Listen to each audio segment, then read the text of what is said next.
What if I told you that the saddest story in the Gospels isn't about someone who sinned terribly, failed miserably?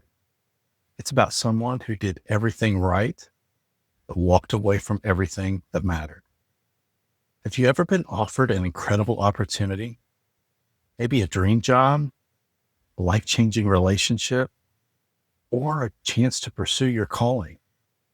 But you couldn't bring yourself to say yes because the cost felt too high.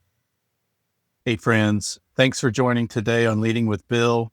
I'm Bill Martin, your personal leadership coach, and this is where biblical wisdom can transform your leadership and life. Before we dive in today, I want to share a quick reminder. If you want to take a deeper step in your leadership growth, I provide a free values-based leadership assessment. Just click on the link in the description below to get this free resource. I'd love to share it with you. I'm excited for today's episode. This topic has stirred an internal fire in my heart, and at the same time, wrecks everything that I thought I wanted out of life. Today, we're looking at one of the most heartbreaking encounters in Jesus' ministry. A young man who had everything going for him, but couldn't let go of what he thought was security. This is one of the most challenging stories for me in the Bible. And I believe this story will challenge what you're holding on to that might be keeping you from your greatest purpose. Let's open the Bible to the Gospel of Mark, chapter 10, and read through verses 17 and 22. So starting in verse 17, as Jesus started on his way, a man ran up to him and fell on his knees before him. "Good teacher," he asked, "what must I do to inherit eternal life?" "Why do you call me good?" Jesus answered. "No one is good except God alone. You know the commandments. You shall not murder. You shall not commit adultery. You shall not steal. You shall not give false testimony. You shall not defraud. Honor your father and mother."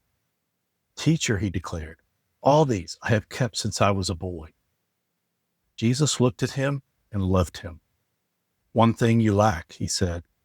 "Go, sell everything you have and give to the poor, and you will have treasure in heaven. Then come, follow me."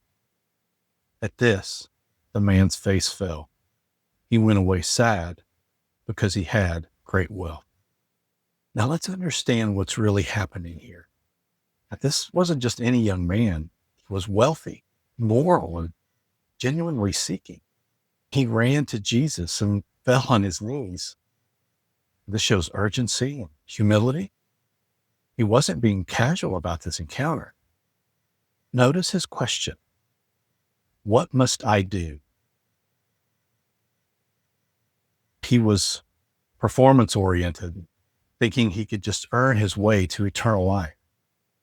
And when Jesus listed the commandments, the young man could honestly say, "I've kept all these since I was a boy." And this guy was the model citizen, probably the perfect son. He was the success story that everyone admired. But then Jesus did something beautiful and devastating. Jesus looked at him and loved him. Now, this wasn't judgment. This was love. Jesus saw right to the heart of what was holding this young man back. "One thing you lack. Go, sell everything you have and give to the poor, and you will have treasure in heaven. Then come and follow me." Many look at this and think the only way to follow Jesus is to sell everything and become an international missionary. Jesus wasn't asking him to become poor. He was asking him to become free. The wealth wasn't the problem. It's the attachment to wealth was the problem. Jesus was offering him something infinitely more valuable than money. Life of purpose, meaning, and eternal significance. The text says that his face fell. He went away sad because he had great wealth. He chose temporary security over eternal treasure. He chose what he could see over what required faith. I'll be honest, this story of the rich young ruler has wrecked me for the past few years. I've just carried this fear that if Jesus were to directly say to me, follow me, that I would make the wrong decision and walk away sad. It's not to say that I'm financially rich, but when I look at things in my life that I hold on to for security, and when God first started stirring in my heart about leadership coaching and sharing my faith, my first thought wasn't, how exciting. No, my thoughts went to, what about my job and my career? I really like the company and people I work with. Oh, and what about retirement? And what about healthcare coverage? That's not cheap. I've had many conversations with my wife where I'd say, I can't ignore this stirring inside me. It just won't go away. How will this work? Will people think I've lost my mind?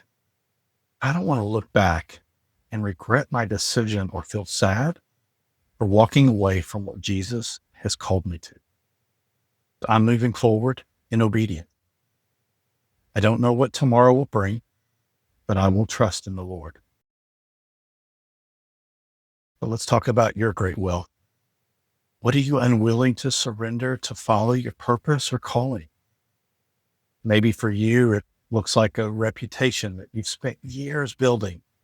You're afraid to risk. Or perhaps it's control over your circumstances that feels safer than trusting God's plan. I get it. I've wrestled with the same. But here's what I've seen. Our great wealth isn't always money. It's anything that we value more than following God's call on our lives. And here's the hard truth. Not everyone will choose to follow. Jesus didn't chase after the rich young ruler. He didn't lower the bar or negotiate the terms.